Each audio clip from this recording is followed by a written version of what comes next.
네, 우리 사회 정치 현안들을 속속들이 분석해보는 생방송 정치 본색. 오늘 진행을 맡은 저는 장윤선입니다. 오늘 함께 하실 두 분 소개하겠습니다. 송국권 정치평론가 송문희 교수 나오셨습니다. 두 분 어서 오십시오. 안녕하세요. 네. 반갑게 저희가 인사를 해야 되는데 지금 정치권이 난리가 났습니다. 네. 문자 파문 때문인데요. 마침내 오늘 아침 권성동 원내대표 겸 직무대행이죠. 오늘 고개를 숙였습니다. 국민께 사과한다는 입장을 밝혔으나 본인의 프라이버시를 생각해서 질의응답은 받지 않겠다. 이런 입장을 밝혔습니다. 자, 우선 송국권 네. 평론가께서는 오랜 세월 정치부 기자를 하셨는데요. 우선 이 사태를 좀 어떻게 보시는지 우선 진단을 좀 듣겠습니다. 일단 윤석열 대통령이 이준석 대표에 대해서 내부 총재를 하던 대표 이렇게 네. 한 것이 지금 가장 논란이 되고 있죠. 네. 그 전에 도어 스토핑을 할 때는 당의 문제에 대해서는 내가 관여를 하지 않는다고 이야기를 했는데 네. 마치 이렇게 되면 내부 총재를 하던 당 대표가 물러나니 그 국민의힘이 잘하고 있네 네. 이래 이야기입니다. 그렇습니다. 네, 그렇다면은 물러나게 한 배후가 아니냐, 보이지 않는 손이 아니냐. 네. 그동안은 그래서 윤핵관들이 이 윤리위에 뭐 영향을 미쳤다고 했는데 실제로는 윤석열 대통령의 윤심이 작용한 것 아니냐 이렇게 지금 가는 거예요. 그렇습니다. 그 가는데 지금 가장 심각한 것은 이준석 대표가 이제 앞으로 어떻게 반발을 하겠죠. 이 부분에 대해서는 지금까지도 계속 나는 토사구팽을 당했다. 뭐 대선에서도 내가 이기게 했고 지방선거도 이기게 했는데 결국은 토사구팽 당했다. 이 입장인데 윤심이 이런 식으로 드러났기 때문에 이준석 대표 반발이 아주 이제 심해질 겁니다. 아직은 지금 조용해요. 네. 뭔가 이제 생각을 하고 있겠죠. 그리고 또 하나는 권성동입니다. 권성동 원내대표 겸 직무대행이 저는 이것이 가장 제가 주안점을 두고 보는 것이 뭐냐면 이것이 의도가 된 것이냐 실수냐 네. 이거거든요. 저는 본인은 실수라고 항변하고 본인은 있습니다. 실수라고 하죠. 예. 그런데 실수를 해도 그것은 권성동 대표 정말 자질이 없는 겁니다. 왜 그러냐면 지금 여태까지 이 국회 본회의장 의석을 보시면은 앞에 초선 앉고 재선 앉고 제일 끝에 이 중진이 앉아요. 네. 중진이 앉고 특히 이 원내대표, 당대표니까 제일 끝자리에 앉습니다. 끝자리 바로 뒤가 어디냐면 기자석이에요. 그렇습니다. 2층에. 예. 2층에서 다 보입니다. 모든 게 다 보여요. 조금만 당기면 그냥 다 나오는데 그걸 뻔히 알면서 지금까지 그것 때문에 논란이 된 적이 많았잖아요. 네, 과거에 이분도 뭐 사진 논란도 뭐 사진 논란도 있었습니다. 있었고 또 추미애 전 법무장관 같은 경우는 그때 김건희 대표 뭐 프로필 가지고 네. 막 하던 거 그거 다 잡혔고 그 전에 김무성 김무성 대표 뭐 KY 라인 뭐 네. 이런 것도 있었고 그런데 다 알 텐데 이렇게 했다. 그러면 이게 혹시 의도된 것 아닌가? 실수라도 이것은 상당히 자질에 문제가 있는 것이고 의도가 됐다면은 두 가지겠죠. 하나는 본인이 대통령과 항상 이렇게 서로 대화를 한다. 그래서 과시하기 위한 것. 1등 윤핵관. 1등 윤핵관. 네. 그리고 그전에도 윤석열 대통령과 통화한 내용을 몇 번 이야기를 했습니다.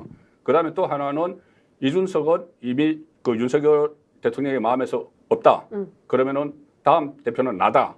이거를 과시하려고 한 건지 그 두 가지 중에 하나일 텐데 어느 쪽이라도 저는 문제가 크다고 보는 거죠. 네, 차차 말씀을 좀 더 들어보기로 하고요. 우리 송 교수님께서는 좀 어떻게 보셨습니까? 의도하지 않은 부주의라면 그것도 실수인 거고 의도를 했다 그래도 아마 원하는 결과를 얻긴 힘들 것 같다. 지금 이준석 대표가 지방으로 돌면서 자기 정치 지금 제대로 하고 있잖아요. 반격하려고 모색하고 있는데 윤 대통령 알고 봤더니 당무에 대해서 개입하는 건 적절하지 않다고 하더니 뒤로는 이렇게 하고 있었구나라고 반격을 할 수 있는 어떤 빌미를 줬기 때문에 오히려 공격 무기 하나를 던져줬다. 그런 의미에서는 당대표를 쫓아내고 못 들어오게 하는 게 아니냐라는 이런 반격에 힘을 실어주는 꼴이 될 것이다. 이런 생각이 듭니다. 네, 앞서 말씀해 주신 대로 우선 대통령의 언어라고 하기에는 품격을 너무 잃어버린 수준 아니냐. 네. 네, 그리고 사실 이게 내부 총질이라는 말을 써서는 안 된다라고 여든 야든 그렇게 강조를 했는데 대통령이 이 얘기를 하는 이유는 뭘까? 그리고 좀 이렇게 되면 국민의힘 내부에서 소위 이제 조기 전당대회를 해야 되는 거 아니냐? 네. 권성동 리더십으로 이거 6개월 갈 수 있느냐에 대한 근심과 걱정이 좀 나올 것 같아요. 그런데 다만 너무 놀래가지고 지금 사람들이 가만히 있어봐. 이게 대통령이 이런 말을 했기 때문에 대통령실도 지금 논평이 안 나오고 있습니다. 그러니까 제가 취재를 해보니까 대통령실 관계자들이 지금 무슨 얘기를 하고 있냐면 저희가 무슨 말을 할 수 있겠습니까? 저희가 무슨 말을 할 수 있겠습니까? 국민 여러분. 지금 대통령실 상황이 이런 상황입니다. 대통령이 이렇게 말을 한 게 100일, 그러니까 11,000하에 드러났기 때문에 대통령실을 어떻게 수습할 수 있는 상황이나 지경이 아닌 거예요. 그러니까 지금 아무도 말을 못하고 김기현 의원 같은 경우는 참 난감한 상황이 됐다. 이렇게 그냥 아주 간략하게 표현을 하고 있습니다.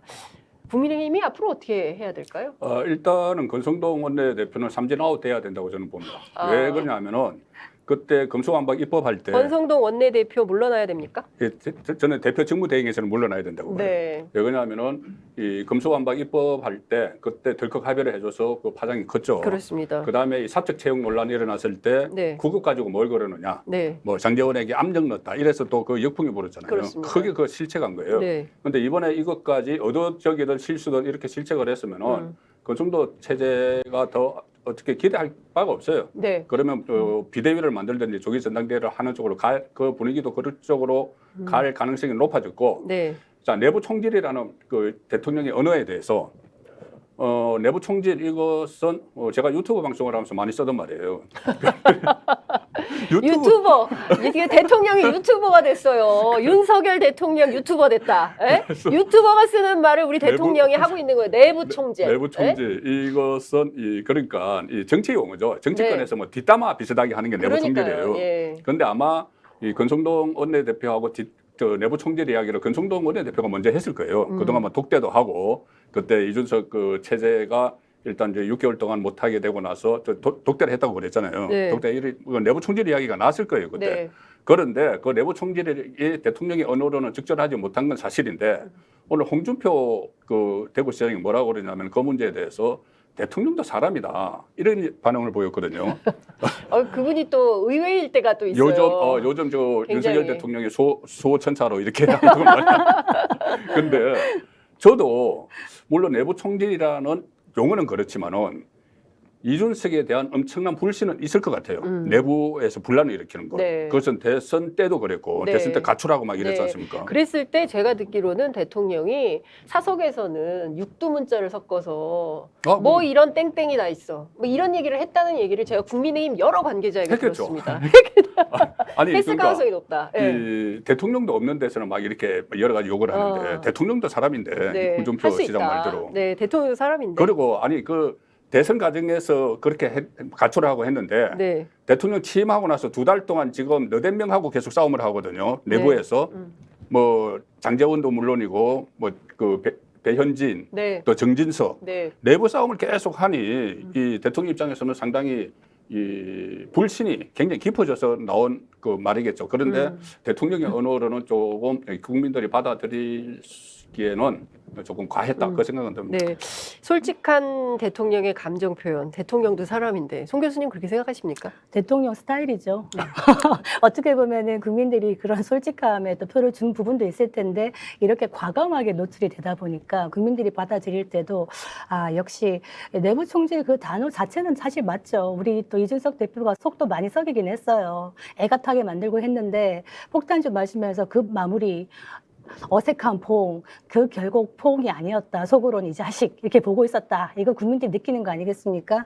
그래서 그런데 뭐 홍준표 시장의 말처럼 윤석열 대통령 사람이니 뭔 말을 못 하겠습니까만 이게 이렇게 드러난 거는 큰 문제가 있을 수 있다. 이런 생각이 듭니다. 네. 여하튼 이 문자 파문은 당분간 정치권을 흔드는 핵폭탄이 될 수 있겠다라는 생각이 좀 들고요. 저희 정치본색에서도 이 문제를 좀 주목해서 계속 지켜보도록 하겠습니다. 오늘 준비한 이슈로 들어가 보겠습니다. 첫 번째 이슈 김나연 아나운서께서 직접 소개해드리겠습니다. 정치본색 오늘의 주제는 윤석열 정부와 전면전 벌이는 경찰입니다. 어제 행안부 경찰국 신설안이 국무회의에서 의결됐습니다. 다음 달 2일부터 시행이 될 예정인데 이 경찰국 신설을 두고 여전히 경찰의 반발은 극심합니다. 이상민 행안부 장관이 지난 경찰서장 회의를 12.12 쿠데타에 비유하며 비판 수위를 높인 가운데 해당 회의에 참석한 총경 대부분이 경찰대 출신으로 밝혀지며 정권 차원의 경찰대 폐지 논의로 이어질 수 있다는 전망까지 나오고 있습니다. 극한의 대립으로 치닫는 상황에서 여전히 대화는 없습니다. 오늘의 첫 번째 주제, 대화 실종, 정면 충돌입니다. 네, 행정안전부의 경찰국 신설 그리고 경찰대 폐지 문제까지 논의가 좀 확전되는 상황인데요. 이 문제를 오늘 좀 짚어보려고 합니다. 근데 상황이 약간 바뀌긴 했습니다. 오늘 아침 원래 오는 30일로 예정되어 있던 14만 전체 경찰들이 하는 회의를 하지 않겠다 이런 입장이 나와서 상황은 약간 바뀌었는데요. 자, 이 문제는 우리 송문희 교수님께 먼저 여쭤보겠습니다. 자, 대화를 먼저 했더라면 어땠을까? 이상민 장관이 12.12 쿠데타 이런 얘기 하기 전에 우리 일선에 계신 수고하시는 경찰관들을 만나서 왜 행안부 안에 경찰국이 필요한가에 대해서 충분히 설명을 했더라면 그러면 어땠을까? 이런 국민적 아쉬움이 있습니다. 자, 우리 송 교수님은 어떻게 보십니까?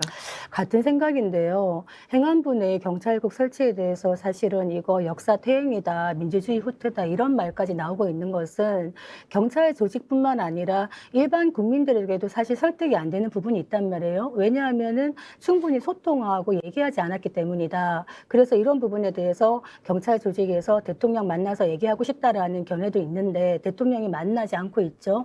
옛날에 윤 대통령께서 존경한다는 노무현 전 대통령은 검사들 반발할 때 같이 만나서 막말하는 검사 앞에서 이 정도면 막가자는 거지 이런 말까지 해가면서 어떻게 보면 소통의 장을 마련했는데 지금 그렇게 하고 있지 않죠.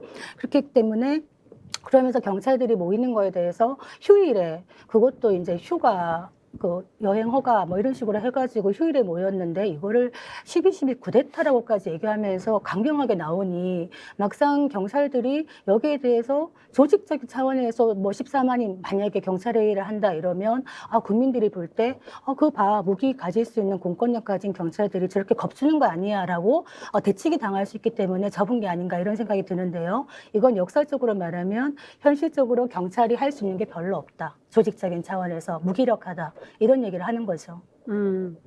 그 역풍을 우려한 것 그리고 경찰 스스로 어떤 무력감을 느껴서 회의를 취소했다 이렇게 분석해 주셨습니다. 우리 송국건 평론가께서는 어떻게 보십니까? 이 토요일 날 회의 취소한 이유는 김성종 네. 그때 이거 준비했던 경감이 오늘 아침에 경찰 내부망에 설명을 했어요. 어제 이미 국무회의를 통과를 해버렸고 그리고 지금 전체 경찰 이름의 사회적 의견 표명이 지금 하풀이밖에 안 되는 그런 분위기다. 경찰 전체가 사회적 비난의 대상이 될 수 있다. 이렇게 하면서 철회를 했고 또 류삼영 총경도 이거 토요일 집회는 안 하는 게 낫겠다는 의견을 밝혔거든요. 네. 그래서 일단은 물러났지만 여전히 여지는 남아 있죠. 국회에서 이 경찰국 문제에 대해서 잘 좀 처리를 해주기를 바란다. 이렇게 또 이야기를 했으니 국회에서 이 경찰국을 만들기는 이제 만들었죠. 국회에 네. 통과를 됐으니까는. 그러니까 그 세부적인 사안에 대해서는 또 여러 가지 논란이 있을 수 있는데 왜 이렇게 대화를 하지 않았느냐. 네. 이 부분이 아마 윤석열 정부에서 경찰의 대표성이 있다면 대화를 했을 거예요. 그런데 총경회의에 모인 사람이 실제로 온오프라인에서 다 모인 사람이 140명인가 그렇다고 했죠. 총경. 네, 그런데 예. 전체 총경이 600명이 넘어요. 네. 그 중에서 140몇 명이면은 어째 대표성이 있다고 할 수가 없는 거죠. 그리고 그때 처음에 이 문제가 경찰국 신설 문제가 나왔을 때부터 네. 그때 이 직장협의회에서 경찰 직장협의회에서 단체 삭발을 하고 이렇게 했거든요. 네. 직장협의회에서. 네, 직장협의회에서 단체 삭발을 하고 하니 저는 그때부터 생각한 게 제가 너무 고지식해서 그런지 몰라도 제복을 입은 경찰이 이렇게 전체 삭발을 하고 이렇게 어떤 단체 행동을 하고 네. 이것이 과연 옳은 일인가? 그렇다면은 만약에 그 경찰국 신설이 불합리하다면은 이 어떤 공론의 장을 만들어서 계속 그 문제를 제기를 하는 것은 몰라도 네. 이렇게 뭐 휴일에 모여서 괜찮다고 하지만은 어떻게 보면 위수 지역이 다 있는 사람들이잖아요. 경찰서장이면은 각 경찰서에. 그런데 그것을 어떻게 보면 조직의 이익을 위해서죠. 어떻게 보면은 그 문제를 위해서 단체 행동을 하는 데 대해서는 저는 부적절하다고 보고 특히 이렇게 되니 저는 민주당에서 계속 이것을 선동을 합니다. 박범계 법무부 장관까지 지낸 박범계 의원이 그런 이야기 했죠. 14만 경찰 중에서 수사와 관련 있는 2만 명의 경찰만 한다면은 2만 명 경찰만 들고 일어난다면 이런 표현을 썼어요. 들고 일어나면은 징계를 못할 것이다. 자, 이렇게 이 경찰의 단체 행동에 뒤에서 민주당이 또 선동을 하는 그런 모습을 보이기 때문에 이 문제는 속전속결로 처리한 게 맞다고 저는 봅니다.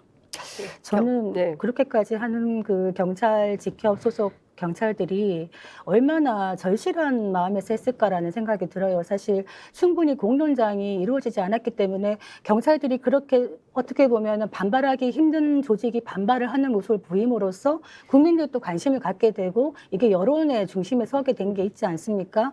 그런 측면에서는 절실함의 표현이라고 보고요.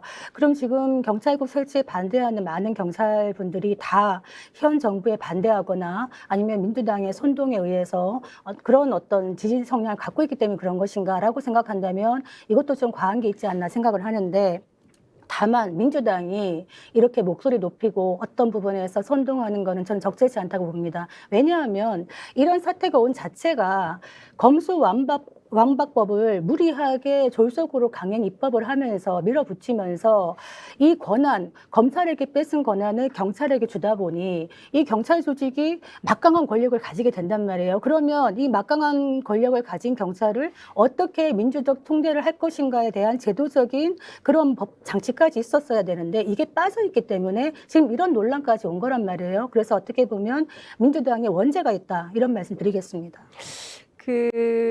지금 미완의 검수완박 문제가 나옵니다. 원래는 이제 국회 그 사개특위를 열어서 이제 제2의 뭡니까? 중대본부 수사청, FBI라고 한국형 FBI라고 하는 중수청을 설치를 해야 되는데 이 논의가 지금 떠 있는 상황인 거고 이게 안 되면 사실 검찰의 수사권은 계속 갖게 되는 이런 상황이 되는 것이죠. 근데 이게 실제로 될 수 있는 것인가에 대한 회의적 시각이 존재하기 때문에 민주당 원죄론 뭐 이렇게 가는 것 같습니다. 또 하나는 지금 그 경찰들이 이제 어떤 사회적 비난의 대상이 될 수 있기 때문에 뭐 이보 전진을 위한 일보 후퇴하는 양상을 보이고 있다, 이렇게 분석을 해볼 수도 있지만 어제 나온 이상민 장관의 일종의 이제 당근책 이런 건 좀 어떻게 보십니까? 이를테면은 경찰대학, 그러니까 특정 대학 출신들이 경찰의 고위직을 장악하는 것이 요즘 말하는 불공정의 시작이다, 이제 이런 얘기를 했고요. 그리고 순경 출신, 그러니까 비경찰대 출신들의 고위직 임용이 2.3%밖에 안 된다. 그러니까 사실상 고위직은 다 경찰대가 해먹는다. 이제 그렇기 때문에 이걸 좀 인사에서 이 문제를 좀 해결할 필요가 있다, 이런 얘기를 했습니다. 그래서 앞으로 경무관 승진자 중 순경 등의 일반 출신은 20%까지 확대하겠다, 뭐 이런 일종의 이제 당근책이 나오면서 경찰 내부에서 좀 이렇게 계산들을 하기 시작한 거 아닌가. 비경찰대 출신들이 가만히 있어봐, 이렇게 되면 사실은 이게 제복 입은 경찰관들 입장에서는 이게 승진이 또 굉장히 중요하지 않습니까? 예, 몇 년씩 걸리잖아요. 사실 뭐 그 9급으로 출발해가지고 7급 되려면 20년 걸린다는 얘기가 있는 것처럼 실제 뭐 여러 가지 계산을 하면서 조금 물러서는 양상, 이런 건 없습니까? 어떻게 보십니까? 경찰대 출신이 전체 14만 중에서 차지하는 비중이 뭐 2.몇 %인가 막 그렇게 되죠. 근데 고위직은 거의 다 대부분 60%, 70% 차지하고 있는데 이것이 이번 경찰 파동의 핵심과 맞물려 있어요. 이 핵심이 뭐냐면 행안부에 경찰국을 설치한다는 것이 가장 큰 것이 인사권을 행안부가 갖겠다는 거거든요. 네. 인사권입니다. 지금 법무부 인사하고 수사죠. 인사하고 수사, 네. 그리고 법무부 검찰국은 인사와 예산을 가지고 있죠, 검찰의. 네. 그런데 이 행안부에서 경찰국을 설치를 해서 인사권과 이 뭐 수사도 뭐 지휘를 뭐 네, 수사 지휘. 예, 하게 되겠죠.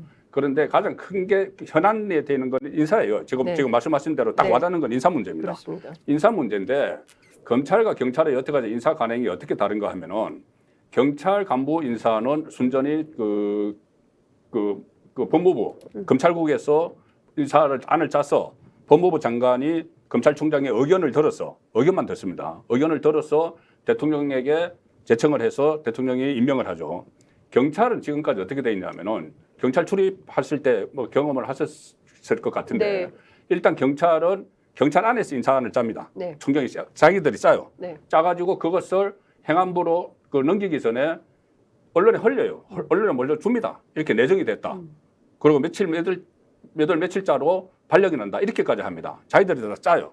짜서 그 행안부 장관은 그것을 받아서 그냥 대통령에게 제청을 하고 거의 그 안이 그대로 통과되는 식으로 어떻게 왔거든요.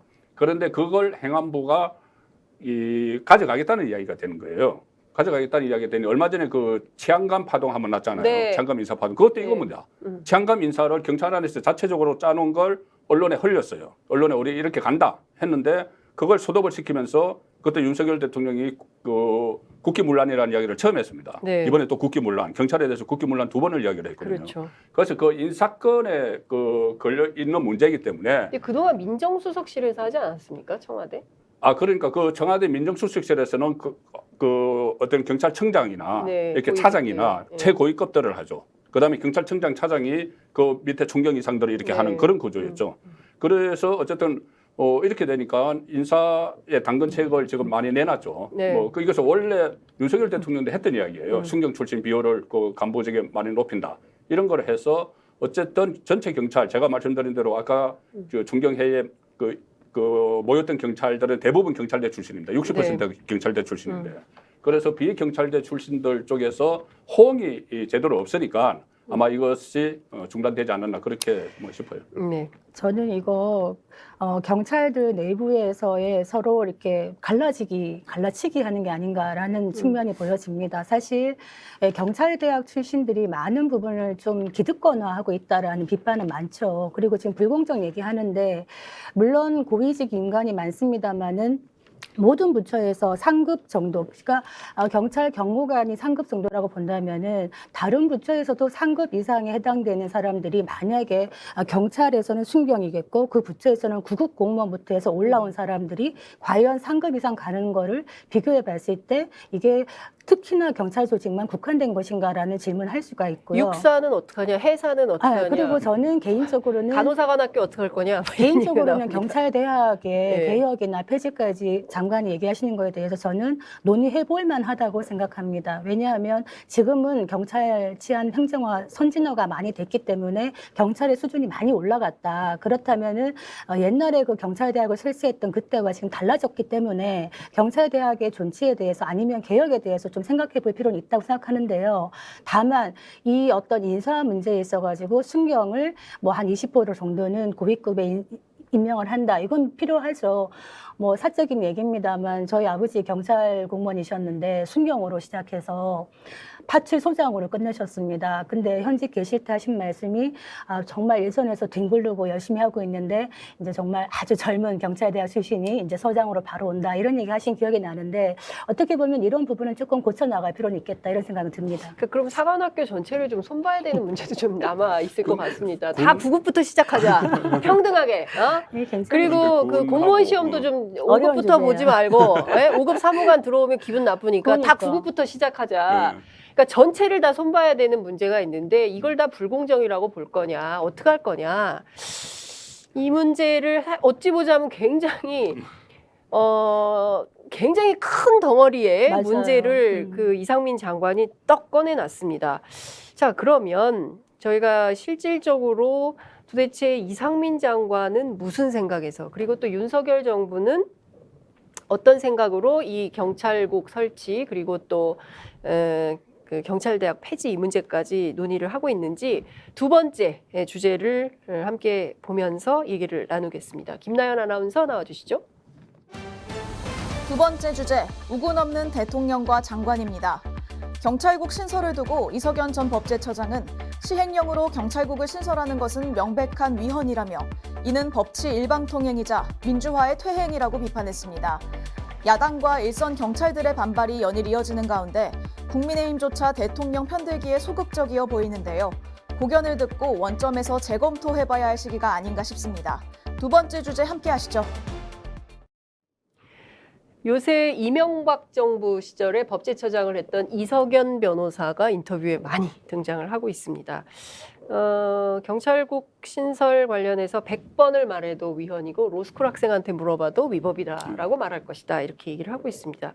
이석연 전 법제처장의 주장에 대해서는 좀 어떤 입장이십니까? 이석연 전 처장이 법대 1학년한테 물어봐도 이것은 위헌이다 이렇게 이야기를 했다고 하는데 네. 핵심은 그거죠. 이게 정부 조직법상에 이 행안부에 어떤 경찰을 통제를 하고 이런 게 없다는 거예요. 네. 그래서 지금 정부가 하는 것은 시행령으로 네. 이것을 하는 건데 그렇죠. 정부 입장에서는 지금 정부 조직법을 개편을 하려면 국회를 통과를 해야 되기 때문에 네. 여소야대, 극심한 여소야대 상황에서 불가능하니까 우선 그 시행령으로 하는 거예요. 그래서 여기에 대해서는 뭐 위헌 논란 이석연 전 법제처장은 이명박 정부 시절에 법제처장을 했고 네. 또 국민의힘 계열 정당의 그 공천관리위원회 부위원장까지 했죠. 그렇습니다. 그러니 예. 좀 친여당 쪽인데 네. 친여당 쪽인데 이렇게 어떤 그 학자적 양심에서 이야기를 하는 거예요. 이것은 뭐 위헌 소지가 있다. 네. 그런데 그 이제 법리상으로는 그런 주장을 많이 하지만 윤석열 정부 입장에서는 그렇다면 지금 아무것도 못 하는 거예요. 정부 소집법 뭐 고치지도 못합니다. 그래 그 국회가 어차피 여소야대가 돼 있기 때문에 그래서 일종의 어떻게 보면은 편법을 사용을 해서 시행령으로 하는 건데 위헌 논란과 별개로 이것은 윤석열 정부에서는 상당히 좀 그 필요성을 느꼈을 것 같아요. 필요성을 느낀 게 지금 경찰대 이 폐지까지는 오지만 경찰대 폐지는 아니고 경찰대 조정을 좀 바꿔야 된다는 게 이야기가 있죠. 이게 핵심적인 부분 중에 하나가 조금 전에 육사 회사 뭐 네, 공사. 말씀을 하셨는데 가령 군 같은 경우는 60만 장병을 하려면 장교들이 초급 장교들이 엄청나게 많이 필요해요. 그런데 경찰은 14만인데 계속 이렇게 그 경찰대에게서 그 경위들을 아마 어르신께서도 경위로 그 퇴직을 하셨을 것 같아요. 경찰 파출소장 하셨으면. 네. 그런데 파출소장 그 경위들을 4년 교육시키고 무더기로 쏟아내는 거예요. 그런데 이게 경찰대가 설립된 게 81년도입니다. 네. 81년도에 그때 가장 많았던 병력이 전투경찰, 맞아요. 의무경찰이 네. 있었어요. 전두환 정권 시대니까. 예, 그러니까 시위를 예, 이제 진압을 하기 해야 위해서 되고. 그러면 소대장들이 맞아요. 필요한 거예요. 예. 그래서 그때 그러니까 경찰대에서 나와서 제일 처음에 가는 보직이 전경 소대장이었어요. 맞아요. 예. 군의 육사 출신들이나 삼사 출신들이 이제 소위 일선부대 이제 소대장 가는 것처럼 그렇죠. 예. 자 그때 그 필요성이 있었는데 그 필요성 때문에 계속 그 유지가 되어 왔죠. 네. 그게 전체 다 필요성은 아니지만 이제 그런 부수 효과를 노렸던 게 사실이에요 그때. 네. 자 그렇다면 지금은 완전히 바뀌었기 때문에 이 경찰대 문제도 원점에서 한번 재검토해 볼 필요는 있다. 폐지까지는 아니더라도 네. 좀 개선을 하는 쪽은 저는 뭐 필요하다고 봅니다. 전경 소대장 얘기하니까 또 막 추억이 돋네요. 옛날에 그 당시에는 정말 시위하는 학생들, 그 전경들이 많이 막았거든요. 그래서 그때 저희 한창 87년도. 백골단도 있었잖아요. 네, 87학번인데 87년도 민주화 항쟁 그때 한창 막 뜨거울 때 대구에서 시위 나가는 저를 막겠다고 전경 오빠가 이렇게 온 경우도 있었거든요. 그때 저희 아버지가 전경 소대장 하고 계셨는데 제가 왜 이 말씀을 드리냐면 이 경찰이 어떻게 보면 우리가 경찰의 중립성, 독립성 얘기합니다만 정권을 막론하고 지금까지 과연 진정으로 경찰이 중립적이고 독립적인 시기가 있었나라는 질문을 해볼 만합니다. 그렇지만 무엇보다 확실한 거는 정부조직법 34조에서 행안부 장관의 소관 사무 중에 치안이나 경찰을 뺀 그 역사적 연협, 인권 유린의 역사 이런 부분들을 생각해 본다면 지금에 와서 권위주의 시대에 실패했던 그런 어떤 방식으로 다시 돌아간다는 것이 바로 역사를 돌리는 게 아니냐라는 어떤 국민적인 어떤 걱정과 일선 경찰들의 걱정 이런 부분들에 대해서는 사실 충분히 공론화가 되어야 된다. 그리고 실질적으로 어떻게 하면 그럼 이 경찰 통제 안 할 것이냐. 통제해야죠. 다만 이게 행안부 장관 소속이 아니라 국민에 의한 경찰이 되기 위한 민주적 통제를 어떻게 할 것인가. 여기에 어떤 논점이 조안점이 마련해야 되는데 지금은 뭐 군기잡기로 좀 나가고 있는 게 아닌가 이런 아쉬움이 큽니다. 그러니까요. 국가경찰위원회가 있잖아요. 그러면 국가경찰위원회 차원에서 인사며 뭐 이 수사며 이런 것들을 다 정리조정할 수 있도록 하면 좋은데 장관이 어느 날 갑자기 40일로 되어 있던 거를 나흘 안에 축소시켜가지고 일종의 뭐 상명하복식으로 이렇게 하고 안 하면 당신들 전부 징계하고 그리고 필요하면 형사처벌할 거야 라고 엄포를 놓으니 과연 대한민국이 민주공화국이 맞는 것이냐에 대해서 경찰들이 반발하는 이런 상황이 되는 겁니다. 저는 깜짝 놀라요. 경찰들이 막 1인 시위하고 경찰들이 삼보일배하고 경찰들이 삭발하고 이거 옛날에 노동조합이나 시민단체에서 보던 거거든요. 근데 그걸 경찰이 하게 된 이런 상황을 왜 우리 정부가 만들었을까에 대해서 국민적 의문이 있고 이 의문에 대해서 이상민 장관과 윤석열 대통령이 좀 응답을 하셔야 되는 거 아닌가 싶은 생각이 좀 듭니다. 그리고 또 하나 시행령과 관련해서는 여소야대 전국이 되면 어느 정부나 이 시행령 정부 욕을 먹게 돼 있어요. 왜냐하면 그 통과를 시켜줘야 되는데 야당이 협조하지 않으니까 정부 입법을 할 수가 없는 이런 상황이 되는 거예요. 어떤 측면에서 보자면 야당을 대화 파트너로 그리고 또 야당도 선거에서 졌으니까 지금 정권을 파트너로 인식해서 서로 협치하면서 풀 건 풀고 대화가 필요한 건 대화하고 또 설득도 필요하면 설득을 해서 정치가 좀 잘 운영이 돼야 우리 국민들이 좀 더 편안해지는 게 아닌가 싶습니다. 그게 아니고 계속 이렇게 갈등만 유발을 하면 과연 대한민국호는 누가 지킵니까? 라는 걱정이 안 될 수가 없습니다. 무엇보다 이제 이완규 법제처장이 지금 현행법 아래에서 충분히 뭐 가능하다 이렇게 주장을 하지만 이 이완규 법제처장은 윤석열 대통령하고 서울대법대 그리고 사법연수원 동기고 사실상 대통령의 최측근이다. 그렇기 때문에 이분의 얘기를 고지고대로 다 믿을 수 있겠느냐라는 것이 법학자들 내에서 나오고 있는 것이고요. 지금 이상민 장관 탄핵 얘기까지 나옵니다. 해임 요구해야 된다. 특히 경찰 출신 국민의힘의 권은희 의원이 총대를 메고 나섰어요. 권은희 의원 국민의힘 소속 맞나요? 오늘 탄핵 이야기까지 국민의힘이라고 얘기했어요. 뭐 합당 국민의당과 합당했으니까 네, 국민의힘 소속은 네, 소속인데. 소속입니다. 그래서 오늘 맞죠. 탄핵 이야기까지 또 그러면 뭐예요? 국민의힘은 국민의힘인데 국민의힘인 듯 국민의힘 아닌 듯 뭐 이런 본인이 정리를 해야 듯한 되는데 의원. 비례대표이기 때문에 네. 본인이 정리를 못하죠. 자, 그런 상황인데 지금 말씀하신 대로 이 절차상에 지금 문제는 있는 것 같아요. 분명히 네. 윤석열 대통령과 이상민 또 쿠데타 이야기까지 하면서 하는 것은 절차상의 문제는 있지만 네. 그렇게 하지 않을 수 없는 또 사정도 있어요. 그 국회가 가령 예를 들어서 정부조직법을 개정을 하라고 해도 국회가 지금 53일째 멈춰서 있다가 네. 겨우 지금 가동해 있잖아요. 네. 국회 기능이 거의 없는 상태였어요. 자, 그리고 뭐 시행령 이것도 과거 정부에서 요새다대 때 많이 해왔던 것이기 때문에 그 문제 시행령으로 이거 조직을 바꾸는 이 자체는 또 따로 좀 논의를 해야 될 문제고 가령 그 경찰위원회가 있지 않느냐 말씀을 하셨지만 지금 현재 경찰위원회는 또 어떻게 보면은 저 진보 성향의 이런 데서 다 많이 들어가 있다는 이야기도 있고 그것과 별개로 경찰위원회만으로 경찰을 통제할 수는 없어요. 경찰위원회가 지금까지 있었던 건 다른 거 조금 전에 말씀하셨던 민정수석실이 있었고 네. 또 민정수석실 전에는 경찰의 치안비서관이 있었습니다. 있었죠. 그 치안비서관이 보통 이 경찰청장급을 이렇게 낙점을 해요. 낙점을 하면은 경찰청장이 그 다음에 이제 인사를 좀 경찰 안에서 제가 말씀드린 대로 그런 시스템으로 인사를 하는 건데 문재인 정부 들어서 치안비서관도 없애버렸어요. 없애고 그냥 민정수석실에서 그거를 했거든요. 치안비서관 일을. 그런데 윤석열 정부는 민정수석실을 없애버렸어요. 없애버렸다면은 없애는 걸 좋아합니다. 없애버렸다면은 계속 없애고 있어요. 네. 계속 없앴는데 그러면 민정수석실이 있을 때 또 치안비서관이 있을 때 경찰위원회가 역할이 있었는데 그 두 가지 없는 데서 경찰위원회를 하면 그럼 경찰위원회가 치안비서관이나 민정수석 역할까지 다 해야 되는 거예요. 그렇기 때문에 이 민정이나 치안비서관 역할을 할 수 있는 조직을 만들려고 한 게 경찰국이 된 거죠. 아니 그런데 기존에도 경찰위원회가 사실은 경찰 어떤 행정의 심의 의결 기구로는 되어 있는데 실제로 현실적으로는 그냥 단순한 자문기구의 역할에 불과했고 또 뭐 인원 구성을 뭐 친정부 인사로 하는 이런 문제가 많았지 않습니까? 어떻게 보면 국가경찰위원회가 제 역할을 하지 못했다. 그런데 그렇다면은 이 경찰의 민주적 통제를 위해서 경찰위원회를 좀 제 역할을 할 수 있도록 실질화시키고 제대로 제도화하는 게 필요하죠. 중간기관으로 만든다든지. 근데 그런 걸 하지 않고 갑자기 투명하게 하겠다 해가지고 행안부 소속으로 경찰국을 만든다. 이 부분에 대해서는 사실 좀 제가 말씀을 꼭 드려야 되는 게 제가 이거 비교를 한번 해봤어요. 다른 나라 같은 경우에 이 정부에서 지금 논리가 봐라. 그럼 경찰 통제 다 하지 않느냐. 독일, 프랑스도 다 내무부 산하에 있다. 이렇게 말하더라고요. 그래서 제가 찾아봤습니다. 찾아봤더니 독일 같은 경우에는 내무부 소속은 맞아요. 그렇지만 독일은 연방 국가이기 때문에 16개 주에게 다 경찰법이 다 달라요. 그렇기 때문에 중앙 집권적인 내무부 통제가 불가능해요. 원칙적으로. 거기다가 또 뭐가 있냐. 경찰 노조가 있습니다.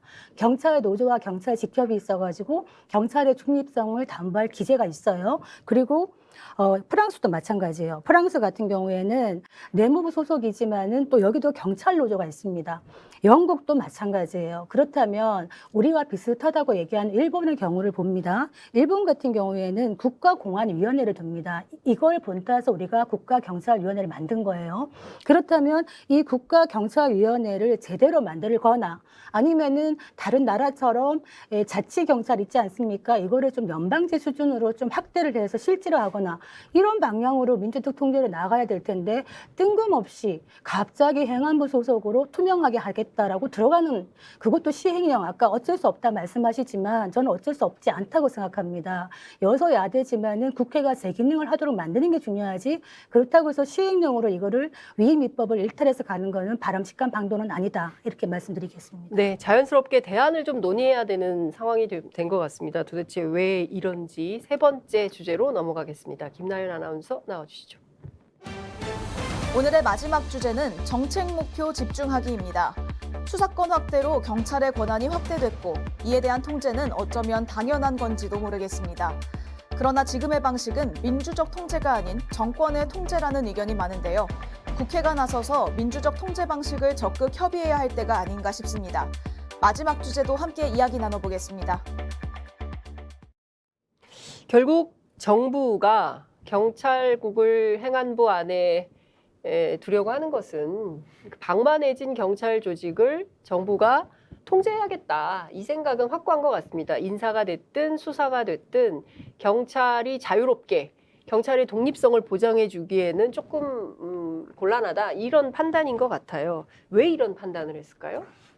경찰의 권한이 그 덩치가 문재인 정부 때 너무 커졌기 때문이죠. 문재인 정부 때 검경수사권 조정을 하면서 여러 가지 검찰에는 6개 분야만 수사를 맡겼고 그중에서 또 4개는 검수완박으로 다시 경찰로 넘어가잖아요. 중대범죄수사청이 지금 설치될지 안 될지 아직 모릅니다. 그 사개특위가 출범을 했지만은 그러면은 중대범죄수사청이 설치가 되더라도 나머지 4개 범죄까지 지금 경찰이 다 가져가게 돼 있어요. 유예 기간이 끝나고 나면은.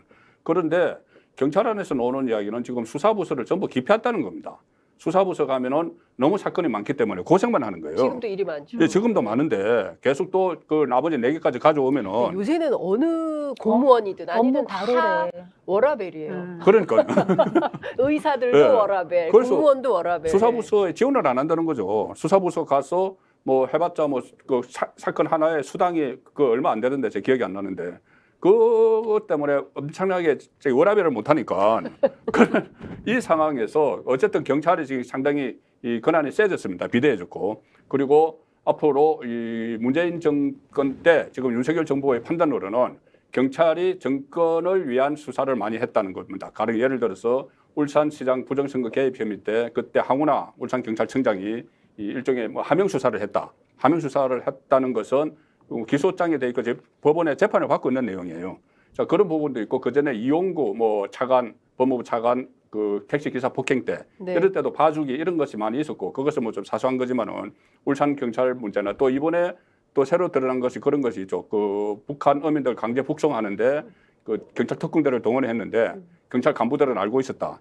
자, 그런 문제들이 있고 경찰이 너무 좀 정치화돼 있다는 이런 판단이 있고 비대해졌기 때문에 이것을 통제를 할 이 수단이 있어야 되고 그 수단으로 생각한 게 법무부의 검찰국 또는 이 기재부의 세제실 국세청도 막강하니까 그것과 같이 행안부에 경찰국이 있어야 되겠다. 여기서 지금 출발을 한 거니까 그 어떻게 보면은 윤석열 정부 입장에서는 비정상의 정상화를 위한 조치죠.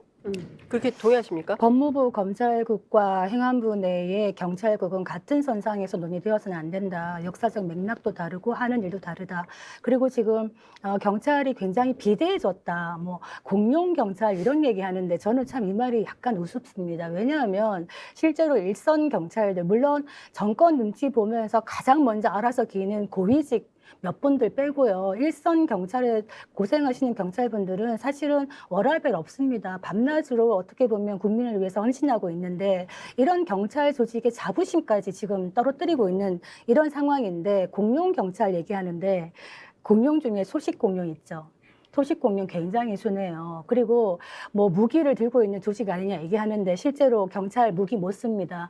일반 국민 상대로 무기 제대로 못 써요. 두들겨 맞아요. 왜냐하면 물어보면 무기 썼다가 과잉 진압 그것 때문에 이제 잘릴 수가 있기 때문에 못 쓰는 거예요. 주치폭력자들한테 네, 당하는 두들겨 경우가 맞아요. 많죠. 한국처럼 경찰 공권력에 대해서 국민들이 우습게 보는 나라 없어요. 사실 경찰 잘한 거 없죠. 지금까지 어떻게 보면 국민의 인권에 관련돼서 아까 말한 듯이 그런 식의 행동을 했던 부분은 경찰 개혁으로 거듭나야 되는 거죠. 그리고 경찰의 권한이 조금 커지고 있기 때문에 경찰의 책임도 역시 커져야 된다라는 부분은 저는 공감을 하고 있습니다. 네.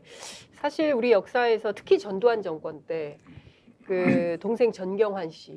예, 유명합니다. 정권의 홍위병으로 경찰을 만들었죠. 그래서 경찰이 사실상 정권의 충견이다.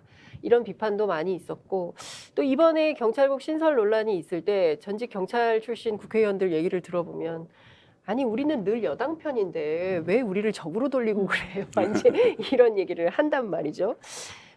경찰들 입장에서는 어찌됐든 대한민국 역사가 그 근대를 겪고 또 현대를 살면서 또 현대 민주주의에서 국민들께 잘못했던 여러 과거에 대해서 반성하고 그리고 다시는 그런 일을 없도록 하겠다라고 하면서 인권경찰로 거듭나겠다고 했습니다. 그래서 오늘까지 온 거예요.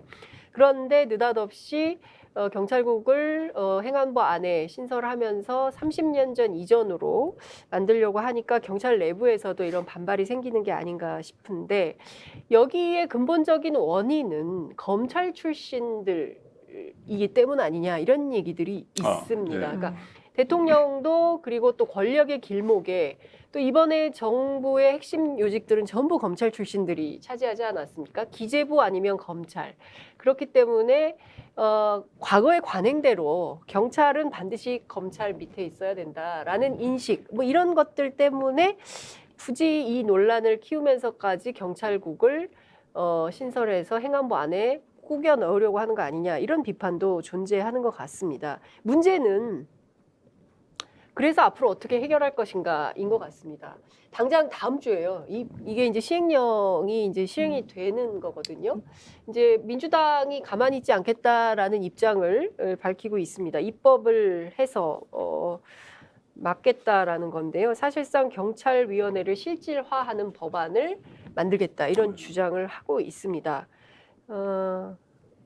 어떻게 보십니까, 송국건 그래서 평론가께서는? 오늘 아침에 김성종 경감이 네. 이 퇴각을 하면서 일단 이제 토요일 그 회의는 안 한다고 전체 회의는 안 한다고 하면서 네. 한 말이 국회에서 경찰국을 시정해 줄 거라고 믿는다 이렇게 이야기를 했거든요. 네. 이제 공이 국회로 넘어간 거죠. 민주당 쪽에 넘어갔습니다. 그 민주당 쪽에서 또 새로운 법안을 만들어서 뭐 다수당이니까 법안을 충분히 만들어서 할 수가 있죠.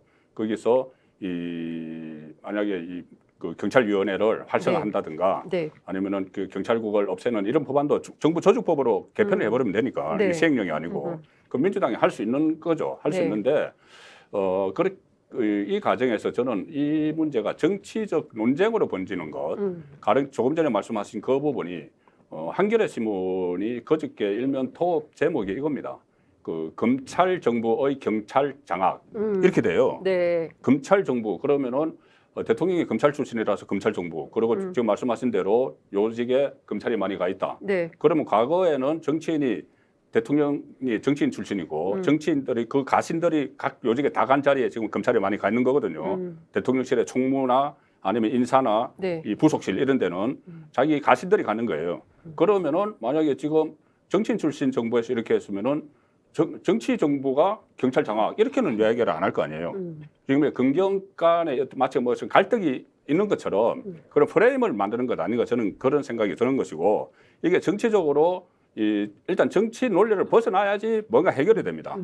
그 법안을 만들어도 정치 논리를 벗어나야 되는데 조금 전에 제가 말씀드린 대로 박범계 의원 같은 경우에 뭐 2만 그 수사 경찰이 들고 일어나면 된다 뭐 이렇게 이야기하고 또 국민의힘에서도 얼마 전에 이 국민의힘 경찰 출신 국회의원들이 상당히 많습니다. 네. 윤재옥, 김용판, 여러 네. 사람이 있는데 이 사람들은 또 이것을 환영하는 그리고 또 경찰의 집단 행동을 나무라는 이런 또 성명을 발표를 했어요. 네. 그러니 이 경찰 그 개편 문제, 경찰의 통제 수단 문제, 이 입법으로 처리를 하고 정말 이 공론화를 거쳐서 공청회도 하고 토론회도 하고 해서 해야 되는데 여기에 지금 정치 논리가 개입이 되기 때문에 네. 윤석열 정부에서는 분명히 경찰은 문재인 정부 때 정권의 어떤 도구였다 이런 인식을 가지고 있고 실제로 네. 그런 흔적들이 좀 있고 그리고 여기에 대해서 이 민주당은 그 지금 경찰을 하는 것은 경찰을 장악하기 위한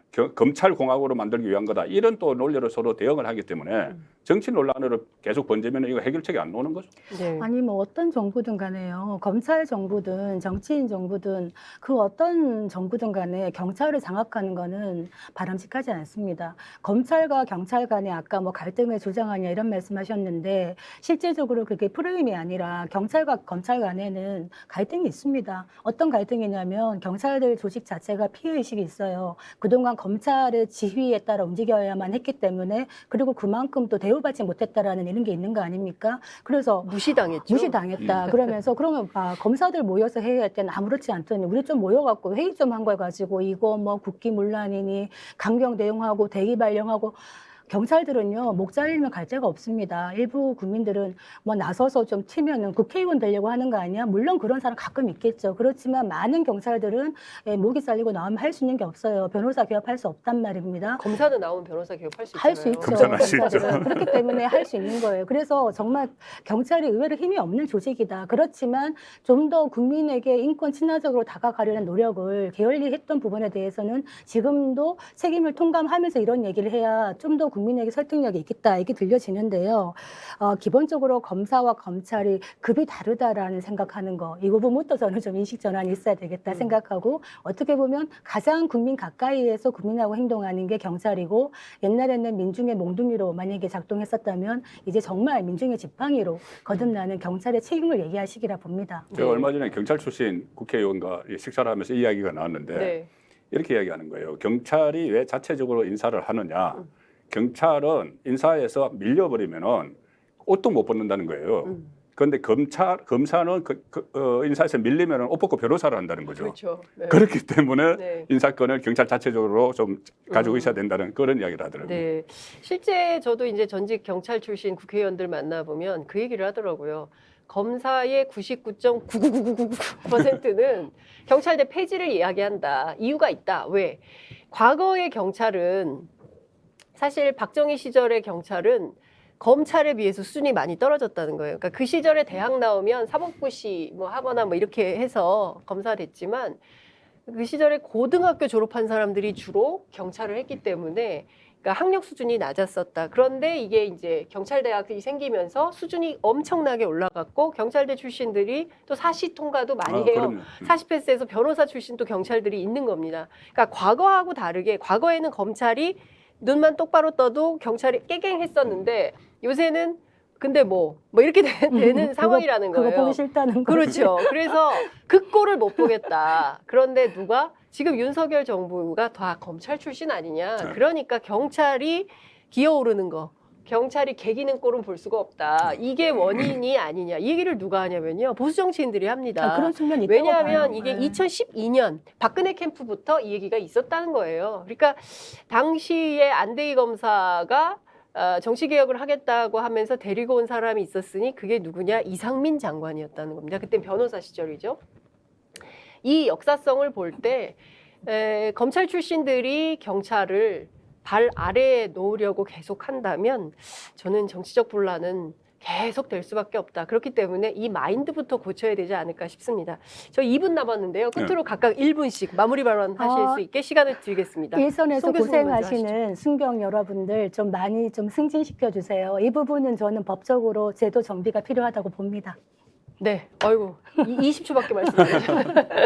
1분 40초 하실 수 지금 있으십니다. 지금 그 검찰이 경찰을 무시하고 과거부터 무시하고 이래서 이 검찰이 여전히 그런 속성이 있기 때문에 지금 경찰을 장악을 하려고 한다 이렇게 하면은 뭐 그것도 한쪽 이야기는 되죠. 그러면 경찰은 이 장악을 안 당하기 위해서 지금 이 단체 행동의 주도자들이 경찰대 출신이라고 하니까 그럼 경찰대 출신은 우리도 뭐 그 육사보다 우리가 경쟁률이 세 뭐 이렇게 나올 수가 있어요. 그리고 우리도 4년 다 했고 교육받았고 그러면은 우리가 검찰 위에 올라가야 돼. 또 이런 또 논리가 나올 수가 있기 때문에 그것은 그런 감정적인 건 묻고 네. 어떤 공청회라도 빨리 열어서 저는 처리를 네. 해야 하는 게 맞다고 봐요. 경찰 출신이 경찰청장이 차관급인데요. 한 명밖에 없습니다. 검찰은 검사장, 차관급이 55명이나 됩니다. 이 인플레되어 있는 검찰 직급부터 바로잡는 것이 윤석열 정부가 말하는 공정과 상식이 아닌가라는 생각이 좀 듭니다. 오늘 함께해 주신 두 분 너무 감사하고요. 정치본색 여기서 마무리하겠습니다. 감사합니다. 감사합니다.